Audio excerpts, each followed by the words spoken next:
100 native warriors did not show up at Caleb's doorstep for no reason. They came with an offer that could change his life or end it.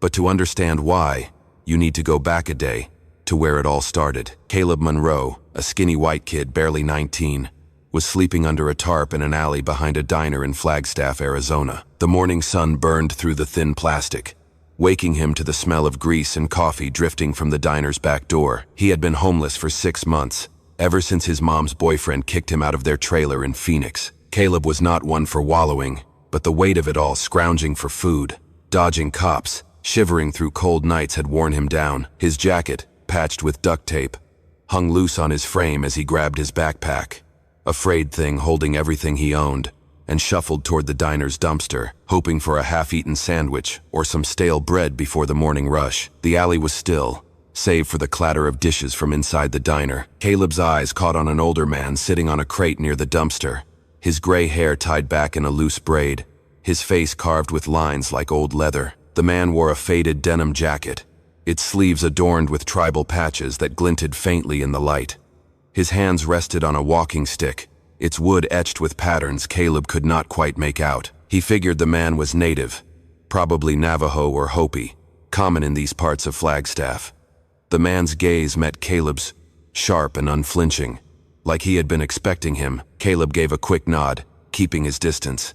He was not here for conversation, just food. Before Caleb could lift the dumpster lid, 3 guys in their 20s swaggered into the alley, their boots kicking up dust, their voices loud with last night's beer. The leader, a stocky guy with a buzz cut and a wad of chew in his lip, zeroed in on the old man.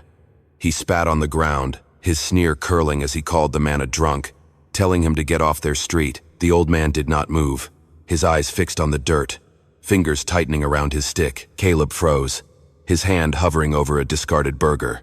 He had seen this kind of trouble before, guys looking for a fight, picking on whoever looked weak. Usually, he would slip away, blend into the shadows.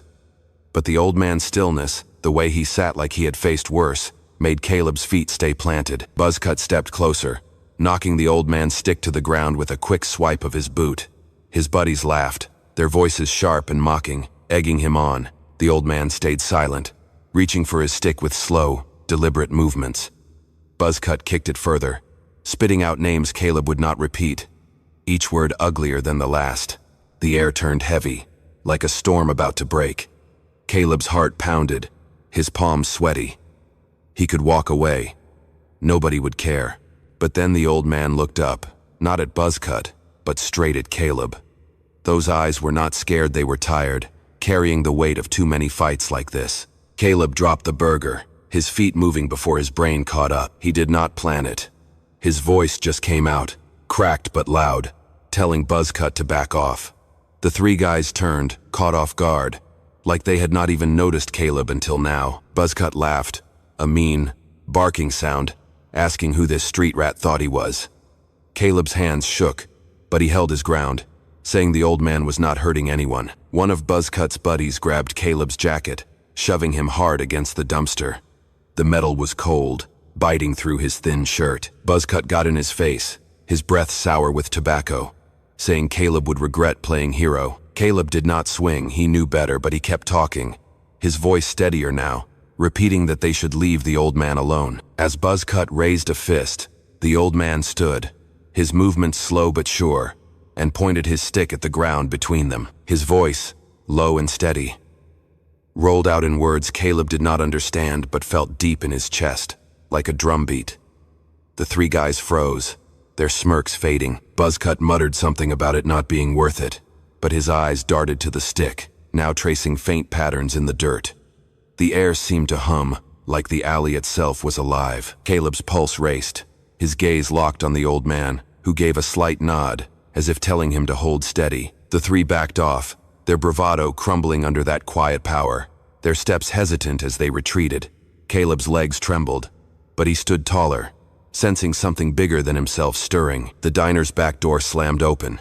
Tony, a big cook who had slipped Caleb fries a few times, stepped out, gripping a cleaver that caught the sunlight. He yelled at the 3 to get lost before he called the cops, his voice booming across the alley. Buzzcut spat one last time, but they turned and left, muttering curses as they disappeared around the corner. Caleb's knees felt like water, but he stayed upright. The old man picked up his stick, stood slowly, and looked at Caleb. He did not say thank you, just nodded, a gesture that carried more weight than words. Then he walked away, his steps steady despite his age. Caleb thought that was the end of it. He had done something decent for once. He grabbed the burger, took a bite, and tried to ignore the feeling that he had just stepped into something he could not walk away from. Maria, Tony's wife, poked her head out the diner's door, her face tight with worry. She beckoned Caleb over, her hands twisting a dish towel as she glanced down the alley. She handed him a paper bag, warm with fresh rolls, and said she saw what he did, standing up for the old man. Her voice dropped low, warning him to be careful. Those guys were not just random bullies, they were part of a crew that had been shaking down businesses, targeting native elders for kicks, even stealing from sacred sites. Maria's eyes flicked to the street, like she expected them to come back. She pressed a crumpled $20 bill into his hand, telling him to get out of town for a few days. Caleb stared at the money, his throat tight. He knew he could not afford to leave, but her fear sank into him, heavy as the rolls in the bag. By noon, Caleb was back to his routine, scrounging for cans along the side streets, the weight of the morning still clinging to him. He could not shake the image of the old man's eyes, the way they held steady, refusing to break. The $20 burned a hole in his pocket, but he did not spend it. He was not sure why. As the sun dipped low, he headed to a spot under a bridge on the edge of town, a rough camp where other homeless folks gathered. He was sharing a cigarette with Rusty, a wiry guy with a cough, when shadows started moving in the dark. Not one shadow, dozens. Silent figures on foot, spreading out, circling the camp. Caleb's stomach dropped. Rusty whispered they were in trouble, his voice shaking. The figures stepped into the firelight, and Caleb saw them. Native men, maybe 100, their faces painted, some with knives at their belts, others with rifles slung over their shoulders. They were not here for a chat. A young warrior, no older than Caleb, broke from the group, his eyes fierce but curious. He tossed a small bundle at Caleb's feet, and it landed with a soft thud, revealing a pair of worn moccasins, their beadwork catching the firelight. The warrior said they belonged to Hostein's grandson, killed years ago by men like Buzzcut's crew. He pointed at Caleb, saying his courage in the alley marked him as someone who could walk in those shoes, if he had the guts. The other warriors watched, silent, as Caleb picked up the moccasins, their leather warm in his hands. Rusty grabbed his arm, hissing to drop them, but Caleb's fingers tightened, his jaw set. The weight of the moccasins felt like a question he was not sure he could answer. A tall man stepped forward, his presence heavy, like he carried the weight of every warrior behind him. His hair was long, streaked with gray, and his eyes locked on Caleb. It was the old man from the alley, but different, straighter, stronger, like he had shed 20 years. He spoke, his voice deep, saying Caleb had defended an elder of the Dine. The men around him murmured, their eyes hard but measuring. Caleb's mouth went dry. He did not know what Dine meant, but he guessed it was Navajo. The old man said his name was Hostein Yazzie, a respected elder, and Caleb's actions in the alley had been seen by more than just him. Word had spread through the community like wildfire, carried on whispers and glances. Hostein explained those 3 guys were not just drunks looking for trouble. They were part of a local crew causing havoc on native land, harassing elders, stealing from sacred sites, even selling artifacts on the black market. The Dine had been watching them for months, waiting for a spark to act. Caleb's stand in the alley was that spark. Hostein said the warriors came with an offer. Join them in confronting the crew, or step aside and let them handle it their way. Caleb blinked, his mind reeling. Why him? He was nobody, just a kid scraping by on the streets. Hostein's eyes softened, just a fraction, and he said courage was not about who you were, it was about what you did when nobody expected it. The firelight flickered, casting long shadows as a low chant rose from the warriors, soft at first, then pulsing like a heartbeat. Caleb's skin prickled, the sound pulling him into its rhythm. Hostein raised a hand, silencing the chant, and pointed to a faint scar on his cheek, barely visible in the dim light. He said it came from a fight decades ago, when he was young and reckless, standing up to men who thought they owned the land. He asked Caleb if he was ready to carry a scar like that, not on his face, but in his soul. Caleb's breath caught, his fingers brushing the moccasins. He nodded, his voice gone, his eyes steady. The warriors' murmurs grew, a mix of respect and challenge, their gazes weighing him. Before Caleb could speak, a young girl, maybe 12, slipped out from behind the warriors, her eyes wide with awe. She wore a beaded necklace that shimmered in the firelight, and she stared at Caleb like he was a legend come to life. She whispered to Hosteen, her voice urgent, then pointed at Caleb, saying he was the one her dreams foretold, a stranger who would stand where others fell. The warriors shifted, some exchanging glances, others gripping their weapons tighter.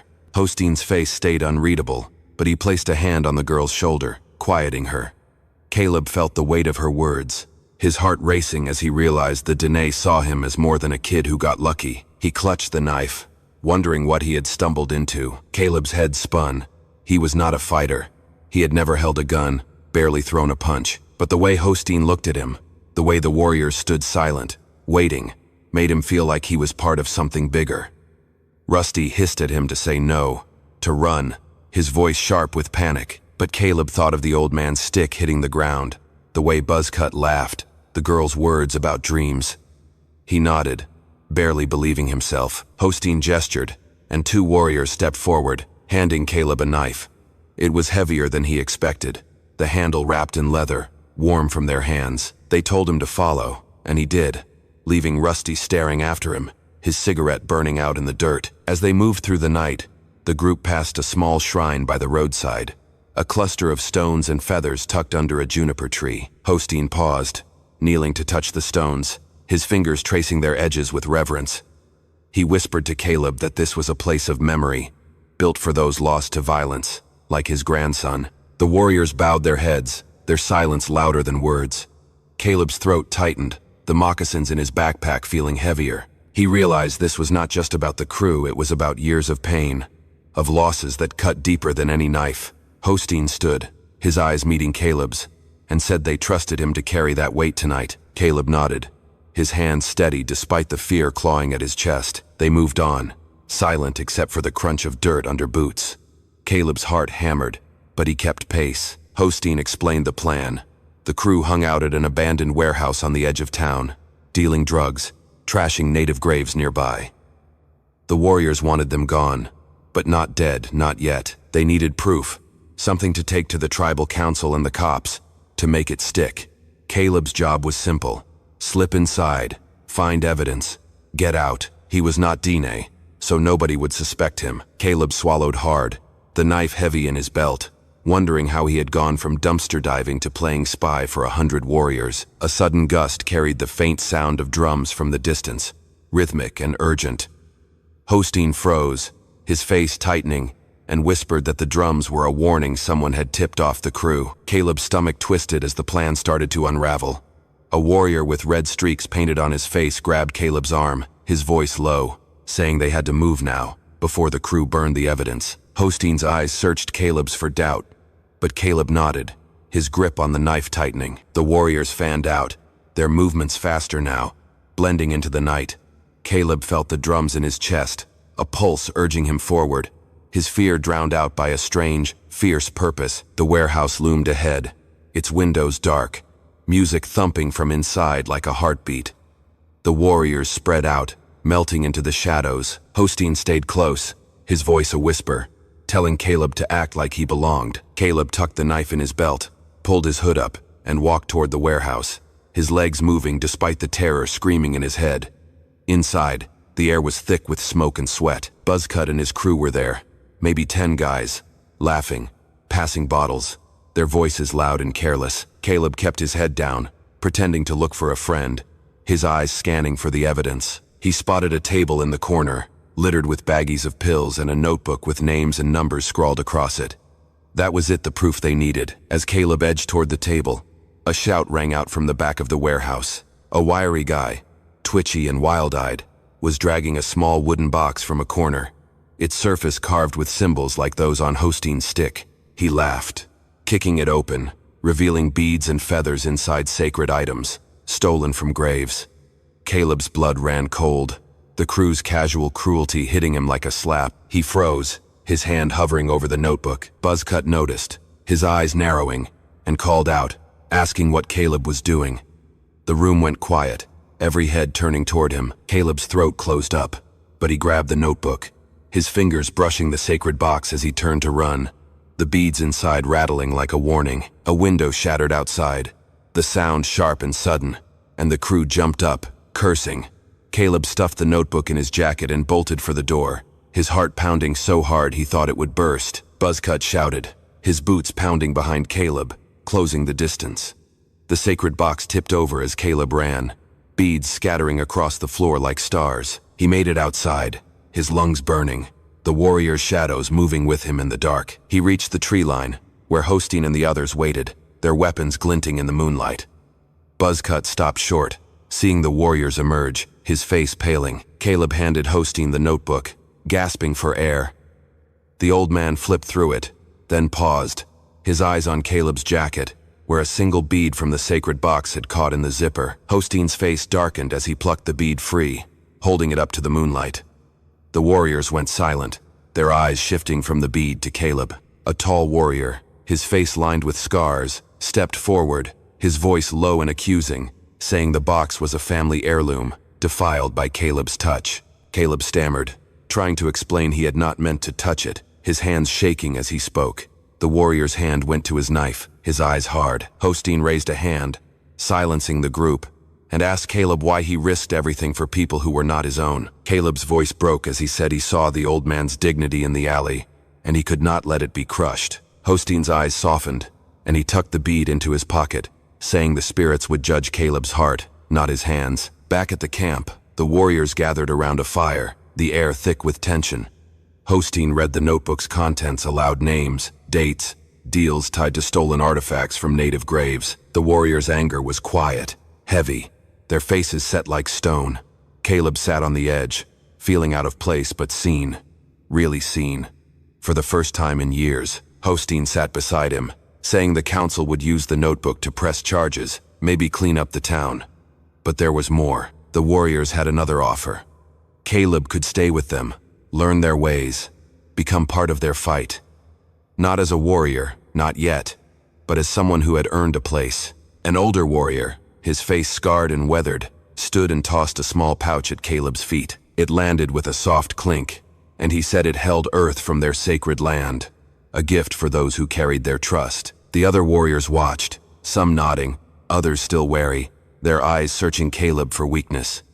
Caleb opened the pouch, the dirt cool against his fingers, and felt a lump in his throat. Hosteen said the earth was a promise if Caleb stayed. He would carry their burdens, too. Caleb's hands closed around the pouch, his eyes stinging, as he realized this was not just a gift but a challenge to prove himself.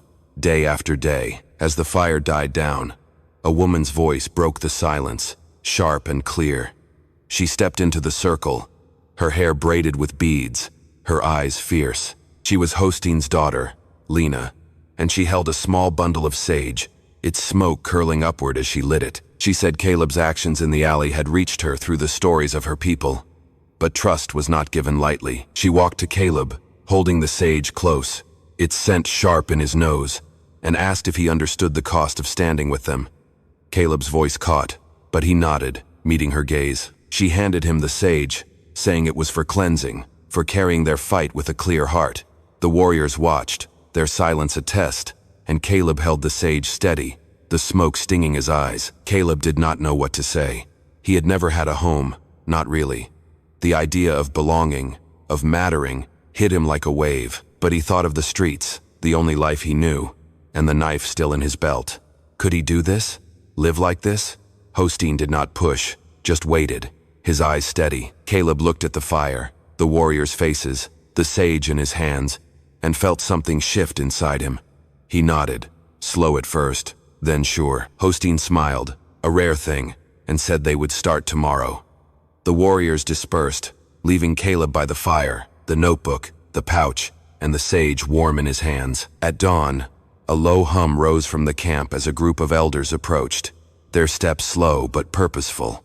They carried a woven blanket, its colors bright even in the early light, and laid it before Caleb. An elder woman, her voice soft but commanding, said it was woven by their women for those who bridged worlds. She draped it over Caleb's shoulders, her hands lingering as if passing on a weight he could not yet grasp. The warriors stood taller, their eyes on him, and Caleb felt the blanket's warmth, a promise and a burden. He nodded to the elder, his throat too tight to speak, knowing this moment marked him forever. As the elders stepped back, a young boy ran into the camp, out of breath, clutching a carved stone. He thrust it into Caleb's hand, saying it was from his mother, who saw him in the alley and believed he was sent to protect their people. The stone was smooth, etched with a symbol Caleb did not recognize, but its weight felt like trust. The boy's eyes shone with hope, and Caleb's chest tightened as he realized this was not just about him anymore. He slipped the stone into his pocket, next to the pouch of earth, and nodded to the boy, who ran back to his mother's side. Hosteen watched, saying nothing, but his slight smile spoke volumes. The warriors prepared to leave, their movements swift and practiced. Caleb stood with Hosteen, watching the sky turn red with dawn. The notebook was on its way to the council, and the crew was already scattering, spooked by the night's events.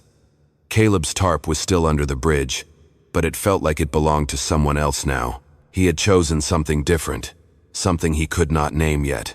Hosteen clapped his shoulder, saying courage was just the start. Caleb did not feel brave, but he felt alive, and that was enough for now. As the warriors moved out, a low rumble of engines echoed in the distance. Caleb tensed, thinking the crew had come back, but Hosteen's face stayed calm. A group of native women arrived on motorcycles, their jackets patched with the same tribal designs as Hosteen's, their leader. A woman with a scar across her chin dismounted and approached Caleb. She said they had heard of his stand, and they brought something for him, a small leather journal, its pages blank but heavy with possibility. She said it was for writing his own story, not just living theirs. Caleb took it, his fingers tracing the worn cover, and nodded, his voice stuck in his throat. The women revved their engines and left, their strength lingering in the air. Months passed, and Caleb learned. He learned to track through the desert, to listen to the wind, to respect the land's quiet lessons. The warriors taught him their stories, their fights, their reasons for holding on. He was not one of them, not fully, but he was theirs. The crew never came back, and the town grew quieter, safer, the notebook's evidence enough to put a few of Buzzcut's guys behind bars. Caleb kept the knife, the moccasins, the pouch, the stone, and the journal, each a reminder of the alley, the old man, and the night 100 warriors showed up with an offer he could not refuse. One evening, as Caleb sat by a fire with the warriors, a young man approached, his face familiar but hard to place. It was Tony, the cook from the diner, but he was not in his apron now. He wore a denim jacket like Hosteen's, his eyes bright with something like pride. He said he was Dine, too, and had watched Caleb from the start, reporting back to Hosteen about the kid who stood up in the alley. Tony clapped Caleb's shoulder, saying he had made them all look twice, and handed him a small carving of a hawk, saying it was for protection. Caleb's fingers closed around it, his eyes stinging, as he realized how many eyes had been on him that day, seeing something he had not seen in himself. On a crisp morning, Caleb stood alone on a hill overlooking Flagstaff, the woven blanket around his shoulders. A single hawk circled above, its cry sharp in the silence. He pulled the carved stone from his pocket, turning it over in his hands, and felt the weight of every choice since that alley. The warriors were gathering below, preparing for a ceremony to honor their ancestors, and they had asked Caleb to stand with them. He took a deep breath, the air cold and clean, and walked down the hill, the stone warm in his hand, ready to carry their trust into whatever came next. Weeks later, Caleb found himself at a tribal council meeting, the air thick with sage smoke and quiet voices. The elders had called him to speak, to tell his story of that night. He stood, the journal in his hands, and spoke simply, his voice steady as he described the alley, the notebook, the bead. The room was silent, every eye on him. And when he finished, an elder stood, saying Caleb's words would be remembered, written in their own records. They gave him a name, Nota, meaning he who stands. Caleb's chest swelled, and he nodded, the name settling into him like a second skin. One night, under a sky full of stars, Hosteen took Caleb to a canyon, its walls glowing faintly in the moonlight. He pointed to carvings on the rock, stories of their people etched over centuries. Hosteen said Caleb's story was part of theirs now, a thread in the larger weave. He handed Caleb a small flint blade, saying it was for cutting away fear, for carving his own path. Caleb held it, his fingers steady, and nodded, feeling the canyon's silence wrap around him like a promise. He was not Dine, but he was bound to them, and that was enough. If you're watching this on television, take a second to grab your phone and hit follow, like, or share. That one click means a lot, and it helps us keep telling stories that matter.